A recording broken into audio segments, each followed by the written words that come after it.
விண்மீன் போர்வீரன் அரணின் சாகசம்.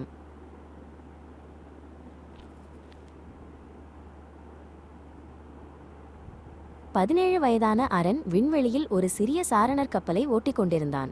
அவனது நோக்கம் நெபுலா -9 மண்டலத்தில் ஏதோ ஒரு மர்மமான சமிக்ஞையை சிக்னல் ஆராய்வதாகும். திடீரென்று அவனது திரையில் சிவப்பு விளக்குகள் மின்னின. ஒரு பிரம்மாண்டமான வேற்றுக்கிரக கப்பல் மேகங்களுக்கு பின்னால் மறைந்திருப்பதை அவன் கண்டான். அவனது இதயம் வேகமாக துடிக்கத் தொடங்கியது.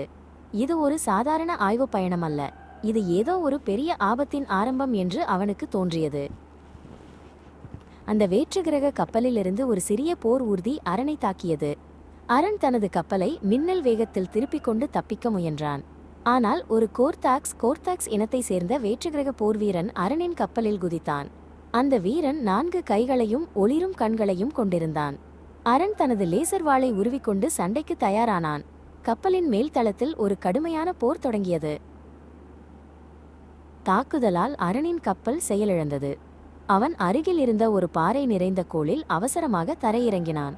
கப்பல் நொறுங்கியதிலிருந்து அரண் மெதுவாக வெளியே வந்தான். அந்த இடம் இருட்டாகவும் பயங்கரமான சத்தங்களோடும் இருந்தது. தனது கையில் இருந்த சிறிய தகவல் தொடர்பு கருவியை அவன் சரிசெய்ய முயன்றான். அவனது ஒரே நம்பிக்கை அவனது தளபதிக்கு இந்த செய்தியை தெரிவிப்பதுதான். தொடர்பு கருவி வேலை செய்தது.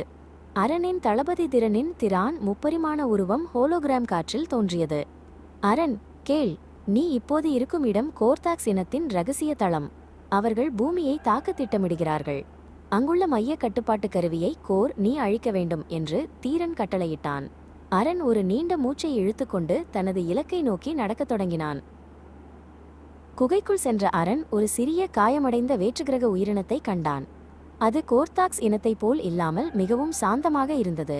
அதன் பெயர் மிஜு தனது கையை உயர்த்தி அரணுக்கு ஒரு பாதையை காட்டியது. கோர்த்தாக்ஸ் படையினர் மிஜுவின் இனத்தை சிறைப்பிடித்திருப்பதை அரண் உணர்ந்தான்.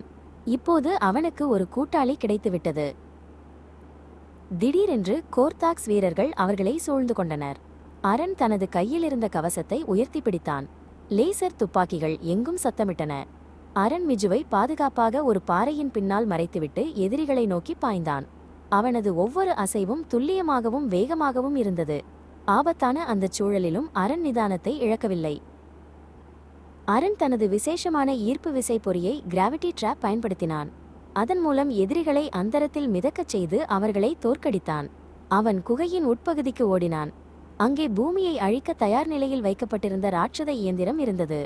அந்த இயந்திரத்தின் மையத்தில் ஒரு பிரம்மாண்டமான ஊதா நிறப் படிகம் ஜொலித்துக் கொண்டிருந்தது. அதுதான் அந்த மைய கருவி. மைய கருவியை அடைய முயன்றபோது மிஜு ஒரு எச்சரிக்கை ஒலி எழுப்பியது. தரையில் கண்ணுக்கு தெரியாத லேசர் வலைகள் இருந்தன. மிஜுவின் உதவியுடன் அரண் லாவகமாக தரையில் உருண்டு அந்த வலைகளை தாண்டினான். இருவரும் மைய கருவியின் மிக அருகில் சென்றனர். அரண் தனது லேசர் வாளை கொண்டு அந்த படிகத்தை தாக்க தயாரானான்.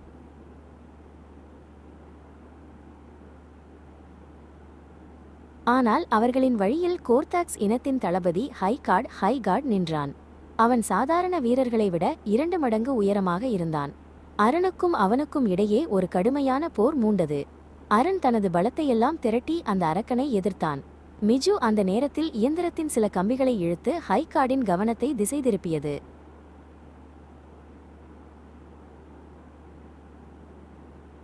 ஒரு வழியாக அரண் ஹைகார்டை தோற்கடித்து அந்த ஊதா நிற படிகத்தை உடைத்தான். ஒட்டுமொத்த தளமும் அதிரத் தொடங்கியது. அந்த நேரத்தில் தளபதி திறன் தனது மீட்பு கப்பலுடன் வந்து சேர்ந்தார். அரணும் மிஜுவும் கப்பலுக்குள் குதித்தனர். தளம் வெடித்து சிதறியது. பூமியை நோக்கிய ஆபத்து நீங்கியது.